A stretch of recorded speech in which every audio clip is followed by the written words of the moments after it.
Hey everyone, it's Ben Hardy here, and in today's video we're going to be going over the all-new 2020 Subaru Forester Sport. And as always, a huge shout out and thank you to Mark Miller Subaru for providing us with this Forester. Obviously you can check out their inventory in the link below. As always, we're going to do a quick walk around on the Forester, then we're going to take it out to see how it drives, and let's get right into it. Under the hood here, we have a naturally aspirated 2.5 liter boxer 4-cylinder that goes through a CVT automatic transmission. Fuel economy is 26 around town and then 33 on the highway, with power outputs being 182 horsepower and 176 foot-pounds of torque. Now let's go over things on the front end, and by the way, this Forester Sport is finished in what's called dark blue pearl. Now I've got the lights on so you guys can see what the headlights look like. You get those nice little LED accent lights with the projector bulbs. Fog lights are just down below in that little area, and then the Sport does give you this really cool red accenting here on the front. You do have Subaru's signature front grille that is kind of blacked out obviously for the Sport package. Looks a lot sportier, but yeah, here's a full-on look at the front end. Coming around the side here, we've got two 25mm tires on 18-inch rims in the front and in the rear as well. And in terms of the actual design on the rims, obviously they're all blacked out, and they've gone for kind of like this like flower spoke type design. And then again, that red accenting continues all along the bottom of the Forester. And here's kind of like a full-on side angle, and here in the shade, the paint almost looks black even though it's blue. Here is our key fob for this Forester Sport. You can see the lock function right at the top. You got the Subaru logo, which is the unlock, and then you have the release for the tailgate, trunk, hatch, whatever you want to call it. And it is fully automated, which is a really nice touch. And when we actually pop into the rear here, we can see that this one comes with a cargo cover, which is a nice little touch. All you have to do to install it is you just have to hook the little parts in at this top part here, and then it pulls into this little part when you do want to cover your actual cargo. Now the rest of the stuff here in the back, we've got the cargo cover, which is rubber, nice because it's easier to keep clean. And then underneath here, you can see there's a little bit of extra storage space. And then the rest of this is all just floor mats. In terms of the space back here, it's actually pretty decent. There's a good amount of space that you could use. And then when you are done with the rear, there's a lock function to lock the rest of the vehicle. And then this is the button on the outside, which will lower down the rear hatch. Now let's finish things up in the rear, and we're actually going to start at the top first. So we do get a roof rack here on the Forester, and notice that the kind of like reddish orange accent is right there at the top as well with the roof rack. And you can see the paint from this angle looks just fantastic in the sunlight.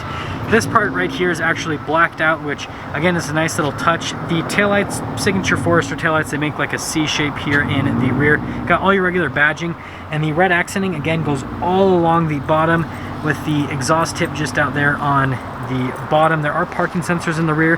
They're integrated pretty well. And then here's just your final look at the rear. Now before we pop in the back here, the thing I want to mention is up here the trim looks orange, which I'm pretty sure it is orange, but then down here it looks more red, and then over there it looks more red, so it just depends on how much light is hitting it, but the trim is, well, it's orange, I'm pretty sure. But regardless of that, opening up the rear here, we get all of the accenting on the inside. So you got kind of like this cloth paneling right here with leather trim in this little area, and then they've got the contrasted stitching that goes all the way up and around. And these seats in the back, again, they're kind of like that similar design language. You got the cloth in the middle, you have the leather bolsters with the contrasted stitching on them, and well, we are going to pop in. So actually popping in here, there's a good amount of room back here. So I do get a couple of vents back here and some charging stations, and with my legs, I mean, I'm super comfortable just where it is. In terms of headroom, I'm about 5'11", and I have a decent amount of space above me. Now finally, there is a little kind of cup holder pull out that you can pull right out there. Also doubles as an armrest, and yeah, that is everything for the back. Keyless entry up front here, so one touch to lock it, and then to unlock it, all you have to do is put your hand on the back of the door handle. Now the door panel here in the front is identical to the one in the rear. So again, you have the nice like cloth trim here in this area. You've got the leather trim with the stitching, all of your window controls, the mirror adjustments, and then notice that this one does have the Harman Kardon sound system. Now the seat here in the front is pretty much identical to the rear with the materials. You just get these nice big beefy bolsters on the top and on the bottom. The bottom ones are very soft, so it'd be really comfortable for your thighs to be against those. Now we do have the little seat controls right there. Pedal layout is just down below at the bottom. Up top here, we've got a bunch of controls for the Forester. So this is the tailgate. It does have a memory function, which is pretty neat because you can stop it at different portions. Stability control, you got your auto stop start, and then that's just to turn off the blind spot monitor system. Steering wheel is manually adjustable. And here's one more look before we fully pop in. Inside the Forester now, all we have to do is put our foot on the brake, push the push start. Gauges will do a sweep. Screen will start on, other screen will start on, and yeah, we're all good. Here is the steering wheel for the Forester Sport. Zooming in, we've got a couple functions. So we have all our functions for the adaptive cruise control and the lane keep assist. Down below, we have a couple buttons for the drive mode select. And then over here, we have controls for the radio, volume, phone controls, all that kind of stuff. And this is for a little center stack. The thing I like about the steering wheel is it has nice red contrasted stitching. And then again, you've got the leather trim that kind of goes all around, and it's pretty grippy, so obviously you won't lose your grip on it. Now over here is your little light stock, and on the other side is your windshield wiper stock. And this is our center gauge cluster display. You've got RPMs on the left side. On the right side, you've got the speed. And they got this little menu that you can scroll through a bunch of different things. So you can see it's like a speedometer there in the center.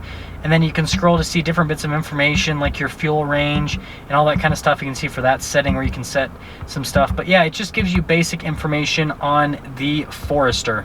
Now this little screen at the top right here just shows you, again, more information. So like if I adjust the climate control system right here, it'll pop up in this little screen.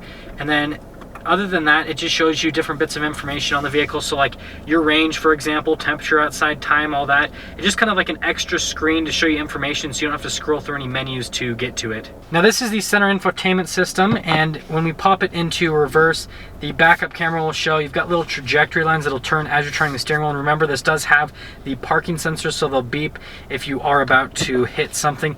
Now the rest of the infotainment system itself, response time on it is really solid, and it's cool that you can add like shortcut buttons for different things on the infotainment system, just stuff that you use more often than other things. And then obviously you can connect your phone to it, all that kind of stuff. But yeah, really easy to use infotainment system.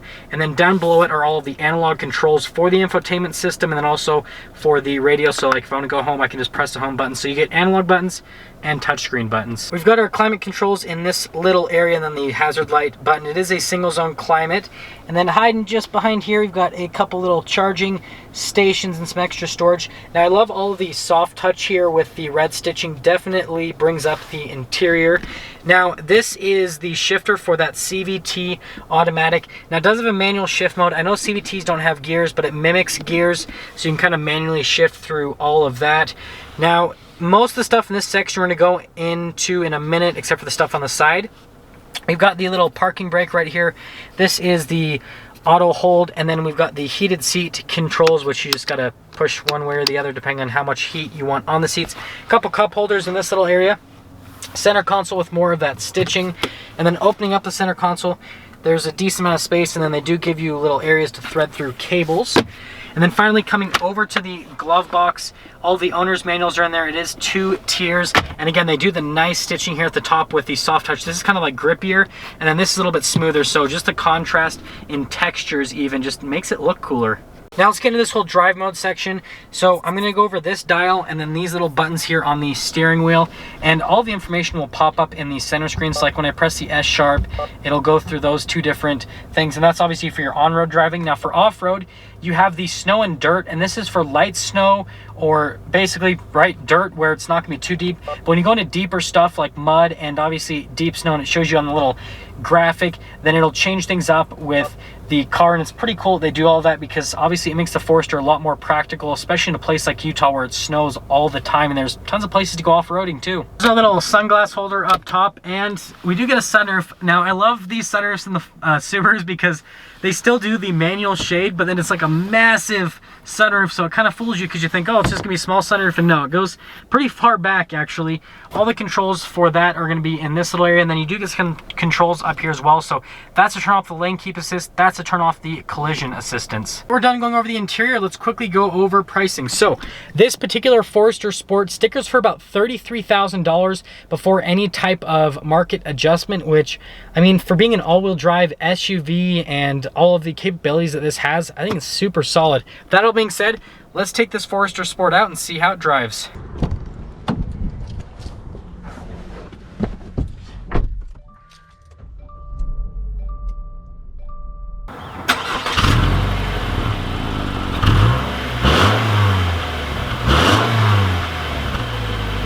Well, we are officially setting off here in the 2020 Subaru Forester Sport.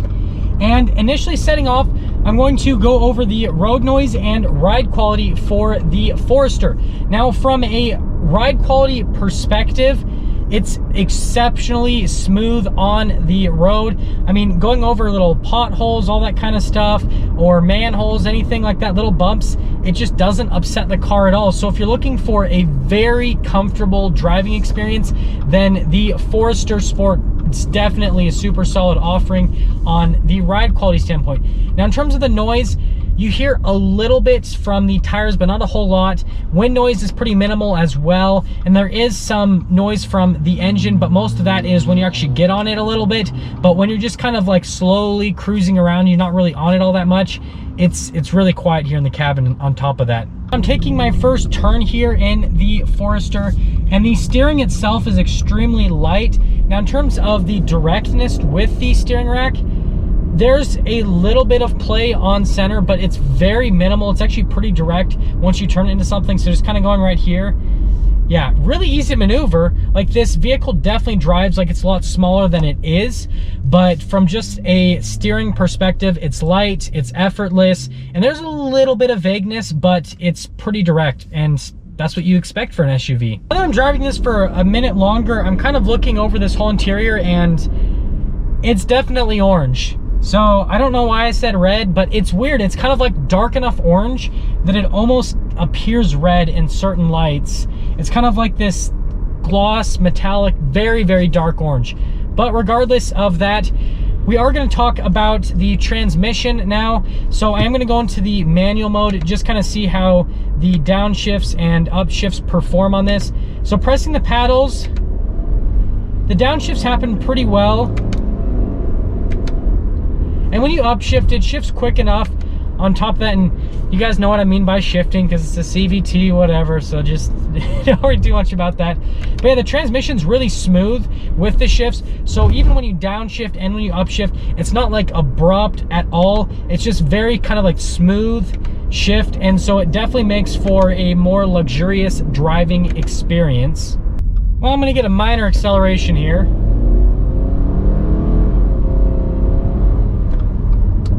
Yeah, it does pretty well, actually. That's surprising. So again, like I said, the gear shifts, they're very smooth. And in terms of the acceleration itself, it's adequate on the power side. I do miss the Forester Turbo for sure, but I mean, this is enough. This is definitely enough power. We are going to wrap up things for today's video. And what I would say overall with this Forester package is I love this sport package. It has these really cool aesthetics on the outside. Definitely makes it look a lot more modern and, well, sporty. And then just the Forester as a package, it's great that it has all-wheel drive. The CVT transmission isn't the quickest to shift, but it's very smooth, and you are going to get great fuel economy with it. And I guess just as an overall package, this is definitely a great value. You get tons of safety tech, and again, I need to reiterate on that all-wheel drive.